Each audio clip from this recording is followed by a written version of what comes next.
One in a million to one villain. Too hot to be in the kitchen, I'll end up melting the ceiling. What's going on, Hobby Lobby? It's your boy Javier Javier with the Javier Javier Show. Make sure you say it twice. I am here with Eric Hernandez, and we are going to talk about God and his nature and get into morality as well. Eric, how you doing, man? What's going on? Hey, I'm doing good. Thank you for having me.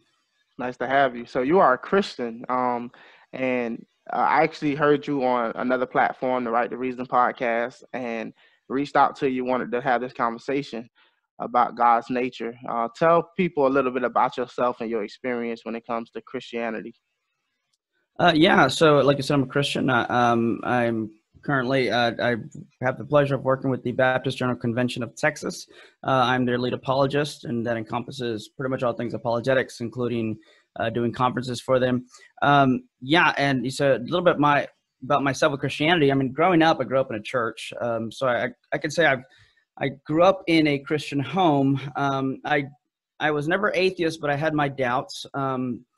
And, you know, I had some questions growing up, and it was basically came a point in time in my life where I pretty much, especially freshman year of college, if you've heard my story, you've heard me talk about that, to where basically both my professors in college, my first two philosophy classes were atheists. So I was really challenged by the second with regards to the soul, and that really kind of made me just dig deeper into these questions. And I'm the kind of person to where I'm not one to just believe something because people tell me. In fact, if like someone were to say, don't do this, I want to try and do it because I want to see why they're telling me not to. And the same applied with anything in life, whether it was, don't play with fire, and I go home, in like fifth grade and play with fire to see what happens. And, or it's, well, this is what the Bible says and you have to believe it because I say so. I want to go and see if what they're saying is actually true. Unfortunately, sometimes, that's frowned upon, but biblically speaking, that is definitely not frowned upon. In fact, if anything, you see God telling his people, come, let us reason. So he's inviting them to reason with him.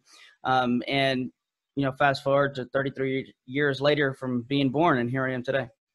Oh, nice. I think that's a good place to start, because you said that in the Bible, God explicitly says that come reason with him. And that gets into God's nature. I'm going to presuppose that God is real for the sake of this conversation. On my part, I know you believe in God.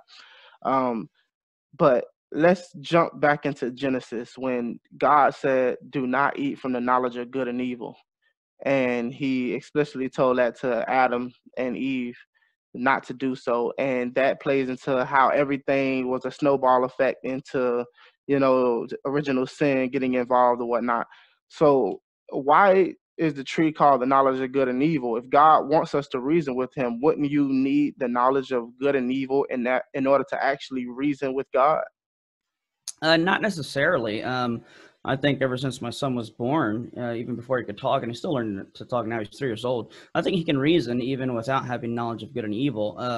So if you're saying they lacked some knowledge that may have been relevant to certain issues, and sure, but even now he's not familiar with some types of evils and some types of goods. In fact, he may not even comprehend the notion, but he can still reason.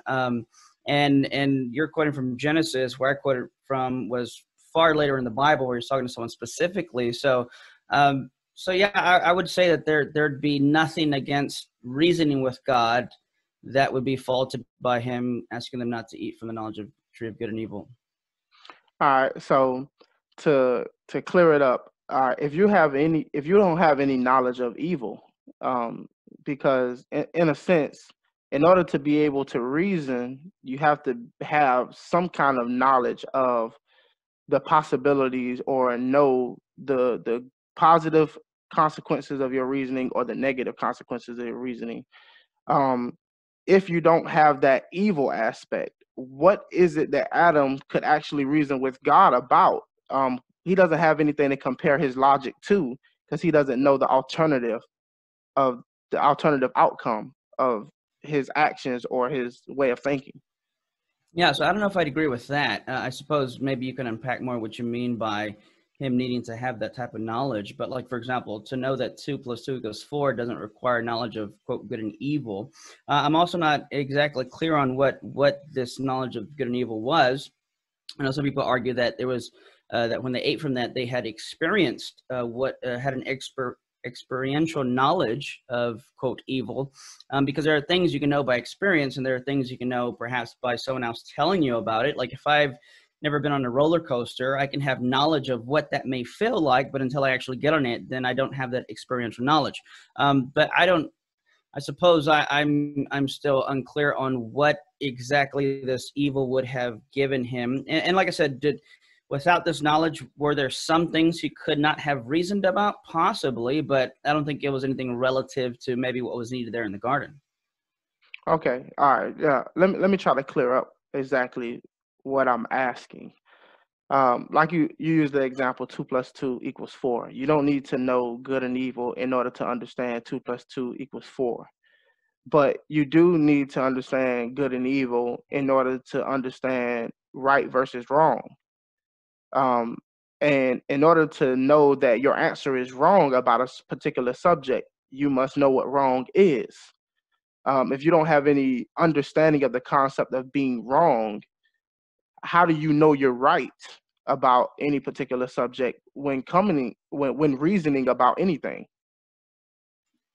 I think you can still know that you're right, even if you don't know what the wrong answer is or how you could be wrong. But going back to the tree that you're talking about, knowledge of good and evil, like I said, I'm not sure what, because I don't, like, for example, knowing, back to the 2 + 2 thing, I can know I'm wrong by reason, but again, that wouldn't require knowledge of good and evil. Now, I do think, again, you could have what's called propositional knowledge about something, but not experiential knowledge about something. And then the question too is, what would they be reasoning about? I don't know if he would have needed that type of experiential knowledge of evil to reason about something. I do think he had a concept of right and wrong. Again, just not that experience of doing wrong.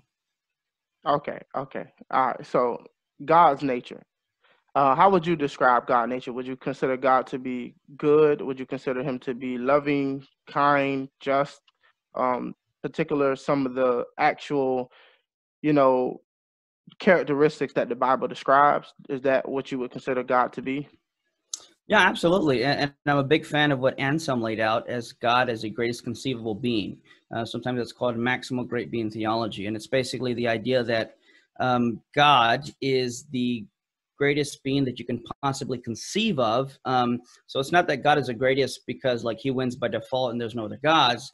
Like if I said, who's the tallest person, one of us would win. But let's say once you leave, let's say you're taller than me, you leave. Now I'm the tallest person in the room, but I win by default, whereas God is the greatest being that could possibly exist. So any great making attributes, I would definitely apply to God. And as you said, things that the Bible would describe him as, I would definitely agree with that. So couldn't you use the same logic or reasoning to come to the conclusion that God is the greatest evil that is possibly to exist? Well, so note the attribute, the maximum great being theology isn't on one particular attribute. So saying the greatest evil God would be focusing merely on evil. It's not saying that God is great in just this one sense, but that anything that is, quote, great making, and there's some unpacking that would need to happen there. But in other words, I don't think it's a great thing to be evil. So if there would be a, quote, God that was the evilest thing you could conceive of, I wouldn't consider that a great making property. Okay, because I was asking in particular to him being just and being good and the characteristics that he's described in the Bible. And I would assume that those attributes are contributed to him based on him being the greatest conceivable being, that he must somehow have those characteristics. Am I mistaken by making that assumption? I'm not sure if the biblical authors would have had that concept. I mean, they may have. I just don't know if that's what the concept they had. But I know a lot of times they would give titles to God because of things that God would do or he would see them do. Like if God would provide, and they would call him God, my provider. And and then there were times where they came to learn about certain attributes about God that perhaps had not been revealed prior to that. Okay, because I want to tie this into the actual morality discussion, because Christians believe they get their morality from God. And in order to say what morality is, you have to understand what is the right path forward versus what is the wrong path forward, at least laid out before you by God, correct? No, I'm not sure if I'd agree with that wording. and I'm not even sure what it's meant to say that I, quote, get my morality from God. I would say that the reason for which morality exists is because God exists. Oh, okay. So you would make the argument that because there is a God and this God has certain criteria or requirements, therefore by default, it makes your actions either in line with what he wants or not in line with what he wants. I could go with that. I'd word it differently, but that's fair. But I want you to word it the best way you can. That way I can understand. Yeah. So when we talk about morality, there's a distinction to be made between moral epistemology and moral ontology, and you might be familiar with that. Where moral epistemology is knowledge about morality, propositional truths regarding morality. But when it comes to moral ontology, it's basically the foundation for which morality, and I'm speaking specifically about objective morality, can exist in the first place. So what I'm saying is that because God exists, and because the argument for morality would basically point that if objective morality does exist, it would need some type of transcendent standard grounding that would have to be something like God, who would have to be the pinnacle apex of morality, if you will. And now when the reason I said I don't know what someone would mean by I get my morality from God, because basically I think that when you look at the world, morality only makes sense if and only if there is what's called teleology. There is a purpose and a proper functioning and flourishing to the way things are supposed to be. This is one of the reasons, even when I had questions, I would reject atheism, which by that I mean the belief there's no God. You may define it differently, but like you said, you wanted me to word it how, kind of how I think it. So, like, for example, if a child is born colorblind, then we call that a disease, which is literally a dysfunction, but a dysfunction implies a proper function, and a proper function implies some type of a purpose, or again, that word teleology, which would imply some type of a design that things should function according to which they were designed, but then that would imply a designer. So things like dysfunctions and diseases to me show that there must be, ontologically speaking, something that grounds this and that has a infused nature in life with this teleological purpose. And if in other words, if there is no God, then you can't call anything dysfunctional. You could just at best say it's statistically not what other things that look like this do, but you can't call it a dysfunction or a disease unless you're just kind of talking fictionally. Yeah. So that being said, when I look at the world and I look at something, I don't necessarily say an action in and of itself is right or wrong, but rather I look at the overall purpose and way that this thing was supposed to function, flourish. And I would say if it goes against that, then I would call that, quote, immoral or not the right thing to do. Okay, yeah, I get what you're saying. I actually agree with you to a certain extent. Okay. I don't believe. I lack a belief in God. Therefore, if God does not exist, there is no objective morality. There is no ultimate purpose in which either you're properly functioning or you're not properly functioning based on the purpose you were giving. And you say you agree with that, right?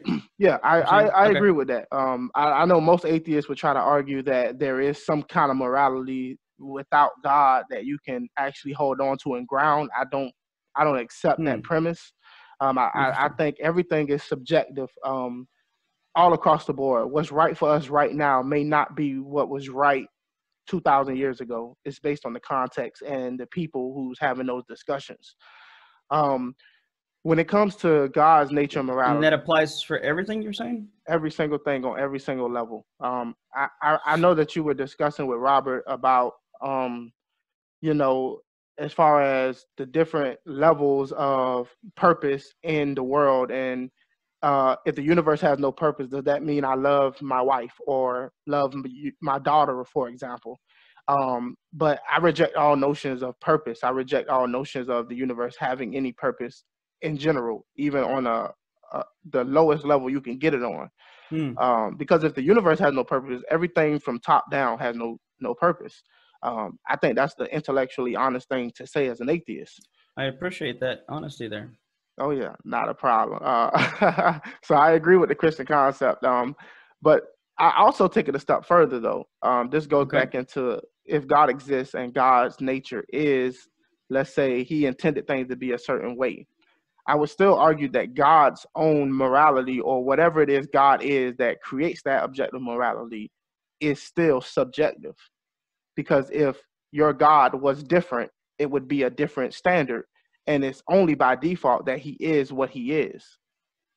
And So, yeah, go ahead. Well, I was going to say, so that goes against the concept, though, of the positions that I hold to, specifically what I said about Anselm, that God is the greatest conceivable being that could possibly exist. So, on my view, there couldn't be the God that I'm talking about, maximal great being theology, couldn't be something less than that.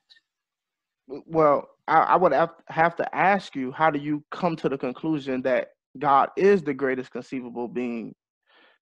What leads you to that conclusion? Sure. So basically, the argument would be something like, if such a thing, first we ask the question, could such a thing exist? And in a nutshell, the ontological argument is basically, is it possible for a maximal great being to exist? And the conclusion would be, if it's possible, then it's actual. So in other words, it could be just thrown out there like a hypothetical, does this thing exist? And then the conclusion would be, well, if it's possible, then it does. So I would say that's how I would come to that kind of a conclusion, the way Anselm did and argued for it. Yeah, I've heard this argument before. I get kind of lost with the whole idea that if it's possible, then therefore it must exist. I can conceive of many things. It's possible to have the greatest conceivable leprechaun. Does that mean the greatest conceivable leprechaun actually must exist?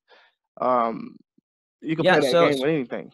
So sure. So that I would say that'd be a misconception of the argument, because there's a lot of technical things, and I hope I'm not trying to sound condescending there. I'm just saying that's usually what people go to. But like, for example, I don't even know what it would mean to have the concept of a greatest conceivable leprechaun, because again, you're focusing on one thing and not just a thing that exists, a greatest conceivable being overall. What does it mean to have a great making property? And even if a quote greatest a conceivable leprechaun did exist, I would have to ask, what would those attributes be like? And I think the attributes that would be necessary for a greatest being of any sort would eventually have to point to something like God. And then I was just saying, well, then you're just calling, what you're calling a leprechaun is probably what you would think God is if we were to unpack these great making properties. Okay. Yeah. All right. I like where we're going with this. Okay. All right. So when you say God, most people assume, or at least come to a conclusion, that you're talking about a specific God, which in your case is the Christian God. And there are other religions who, for Islam, for example, who has the same concept that you have, but yet they attribute different characteristics or different morals to that God than your God. So on one hand, you have two different you have the same concept for two different gods. Am I making sense in a way? So how do you distinguish between which one of those gods is the greatest conceivable? If both of them are the greatest conceivable, how do you know which one is right and versus which one is wrong?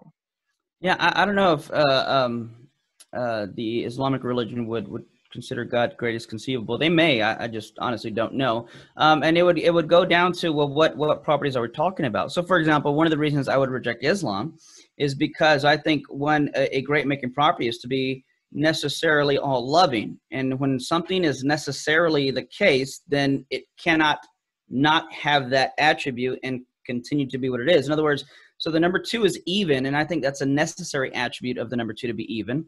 And it makes no sense to say that, in 1950, the number two began to be even, because if that's a necessary attribute, then it's going to have to be even ever since its inception, or however you're going to hash that out. So I think a necessary attribute of God is to be all loving. But I think being all loving would require a few things, such as reciprocating and giving love to another person and sharing your love and relationship with another person. So in other words, on the Islamic conception of God, you have one person as God. In the Christian concept, you have a Trinity, which is three persons but one God. And I would say if a necessary attribute of God is to be all loving, then the Islamic conception of God could not have had this attribute logically prior to creation, because there was nothing or no one for him to love, and he at best could be narcissistic, Whereas on the Christian conception of God from eternity past, logically prior to creation, you can have a reciprocation of happening within the members of the Trinity. So if being all loving is a necessary attribute of God, then I would say the Trinitarian concept of God would be the greater of the two versus the Islamic conception, because he can't be all loving logically prior to creation. All right, now this opens up a whole can of worms. Now, my first point that I want to make, because I want to get to two other points, but my first point that I want to get to is, we talked about the characteristics of God, and you said all loving has to be one of those characteristics of the greatest conceivable being. Then I would also make the argument that you also have to apply all hateful. Why is that? Because if he's the greatest conceivable being, that must include every fundamental aspect of what we know exists. He must be the greatest of all those things, because he must meet all those requirements across the board.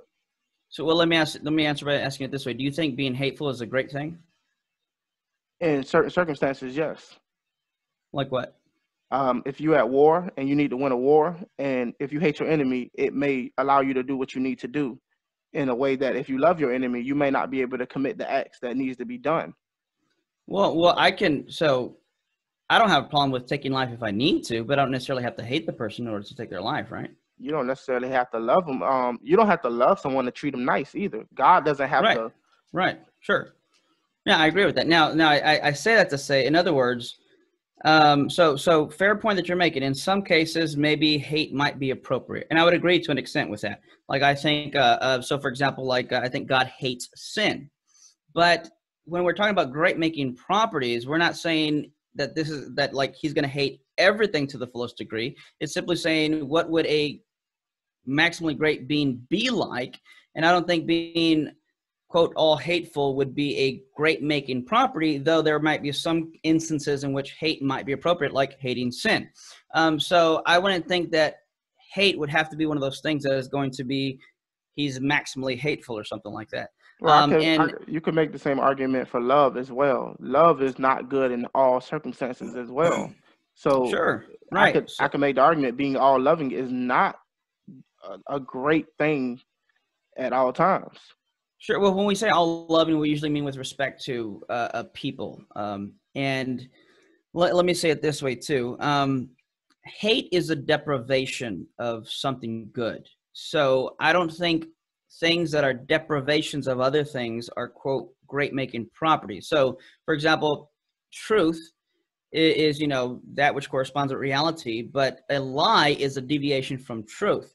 So in other words, truth is the greater thing than a lie, because in order for a lie to exist, you have to have truth, but you can have truth existing without a lie, because a lie is nothing more than a deprivation and pulling away from truth. I think hate is the same thing with respect to love. So I would say love and truth are the greater things, and that's where that maximal greatness would be at, not in the deprivation of those things.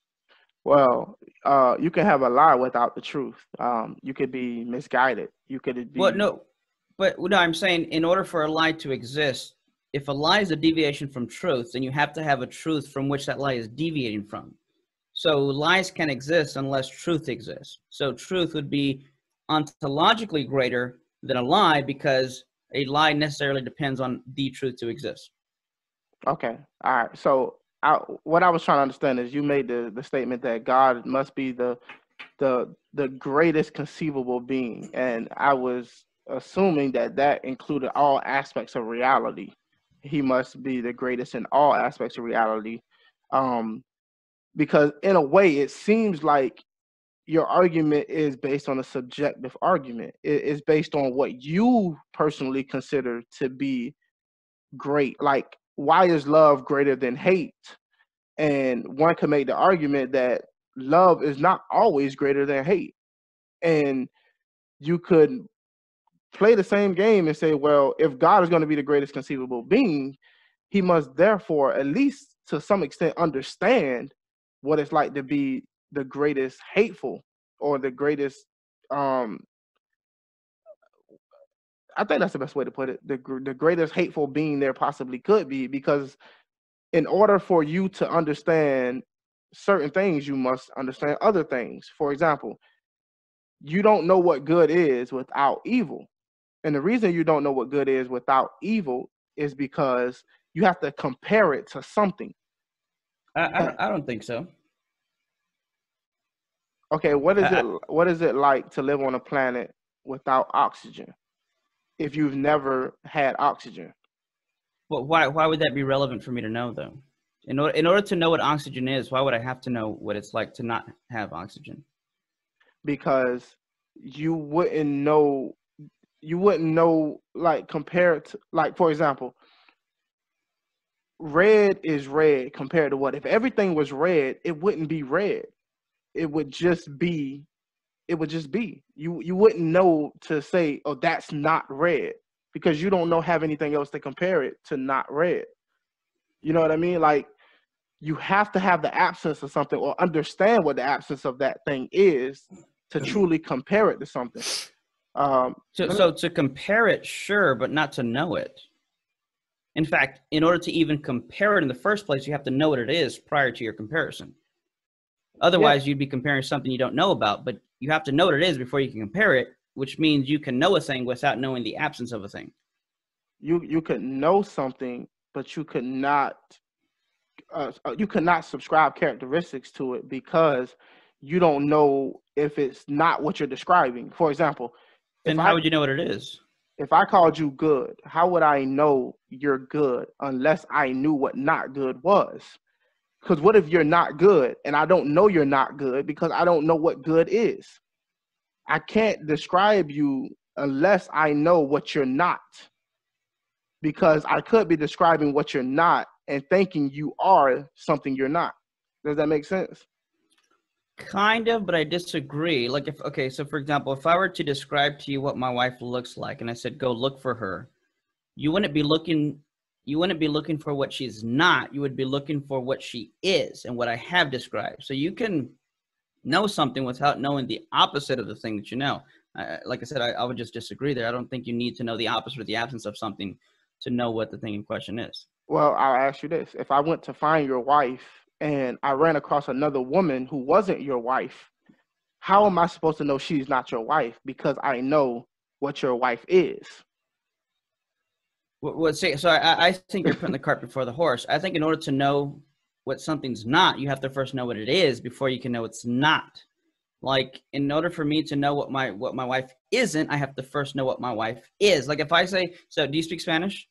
No, little, but not much. So let's say I said manzana, and I said, go find me what a not manzana is.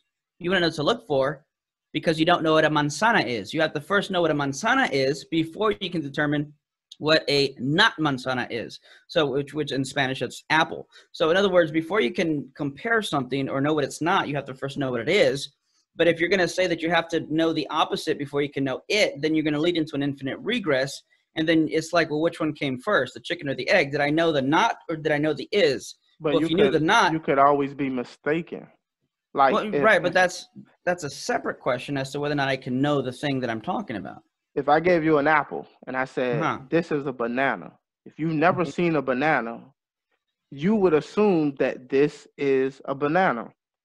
Now, unless somebody comes to you and shows you that, yo, that's an apple, this right here is really a banana, you could have spent your whole life thinking that apple was a banana and you know what it is. So when I say go grab me the banana, you went and grabbed an apple thinking you knew exactly what you was grabbing. But you were grabbing the wrong thing and you didn't have anything to compare it to know you were wrong about your comparison. But what I'm not disputing that you can't compare it.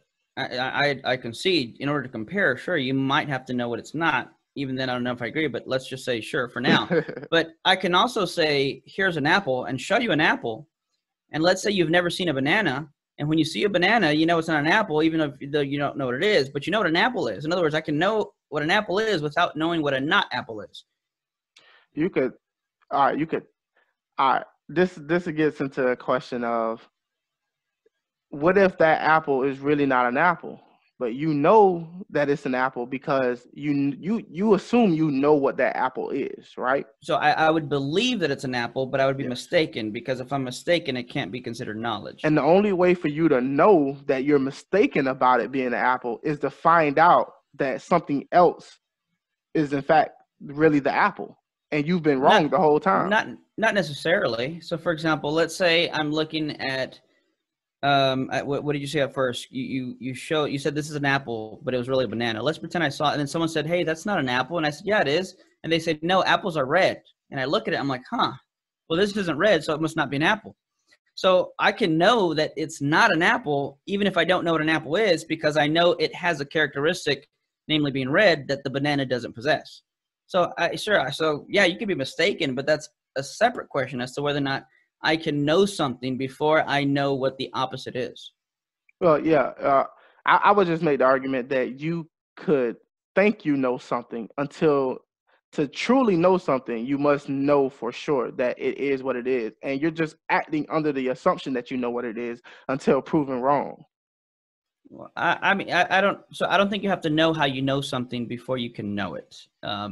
But here's, if I could throw the ball back in your court, have you ever experienced not existing? I have not, but I have the concept in my head. Sure, right. So now, have you ever experienced existing? Well, sure, you're doing it right now, right?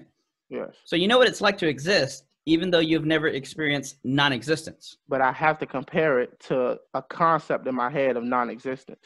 Without the concept of non-existence, for example, none of us experience non-existence. None of us. But you can be mistaken, though, right, about non-existence. I could be mistaken. And I could be mistaken about existing as well. I don't think so, because I don't know how you would be mistaken about not existing when you are existing. Well, for example, if you died and let's say God exists and God brought you into the kingdom of heaven and he informed you that what you were doing on earth was not really existence. This is existence. That was actually non-existence. Then you would be in the same boat of, oh, I didn't know. To me, that was my concept of existence was that. But now you're informing me that that really was non-existence. Well, so I don't think the analogy, like, I would disagree with it, because then we have to define what it means to exist, and I would rather not go there. But let me ask it this way: do you know what it's like to exist? Yes or no? I assume I know what it's like to exist. I can never know anything with 100% certainty. But you don't need certainty for knowledge. Well, then you like I said, the knowledge is an assumption. You can only assume that your knowledge is correct, but you can never verify it. But that's why I said earlier, I don't think you have to know how you know something in order to know it. I don't think you need certainty for knowledge. I don't think knowledge requires certainty. Well, then is it really knowledge? Mm-hmm. How so? How would you consider it knowledge if you don't know what you know? Like, well, before I answer, I think you would have to answer first, since you made the claim that you have to be certain. Why do you think knowledge requires certainty? Because if you could be mistaken, then it wasn't knowledge. It was not knowledge. It was something else, but you thought it was knowledge. But and do you know that? I don't know that either. I could be right. I could have knowledge, but I could never verify my knowledge. You could never know that you know. You could just only act under the assumption that you know.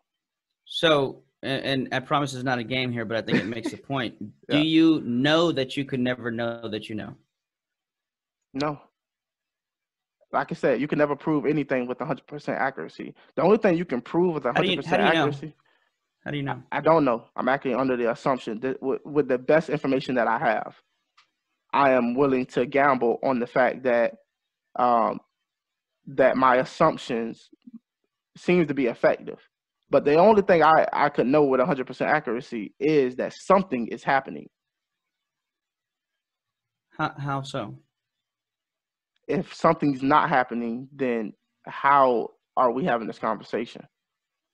Well, because we exist. So we at least know we exist, and we know something's happening, right? So even then, I mean, you have thought. I think there's a lot of things we can know. I can't even prove with 100% accuracy that I'm having thoughts I don't know that I'm a computer simulation. I don't know that I'm an avatar for another person. So I think your conscious mental states are one of the things that you cannot be mistaken about. Whether, in other words, you cannot not know whether or not you're having thoughts. If you're having thoughts, then that's something that you can know. It's kind of like existence. You either have it or you don't. Consciousness, you either have it or you don't. So I think there's a lot of things we can know. I want to go back to, though, why would you think that knowledge requires certainty? It sounds like all you said is, well, if you don't know with certainty, how do you know? But that's the very thing I'm asking you. Why would you think it requires certainty? The reason I think knowledge requires certainty is because if you could be wrong, and then if you turn out to be wrong, then was it knowledge? That's the question. Was it knowledge if you turned out to be wrong? So no, it wasn't knowledge, because I think knowledge requires. So now I'll give you a little bit of what I was going to say is, typically philosophers define knowledge as a warranted or justified true belief. Commonly, it's justified true belief. So to have knowledge, you need to believe the thing in question. You need to have a justification for it, and it has to be true. If you're missing, it's like a cake. If you're missing one of these ingredients, you don't have the knowledge cake. So you have to have at least a justified or warranted belief, justification, a belief, and it has to be true. If it's missing one of those, you don't have knowledge. So if you believe something, you may even have a justification for it, but it's not true, then you don't have knowledge. In order for it to be knowledge, it has to have all three of those things. And how do you prove something is true? Well, proving and knowing are two different things. Well, you have to have all three, right? You have to have all three. I'm just asking about the truth one. How do you prove something is true without a shadow of a doubt?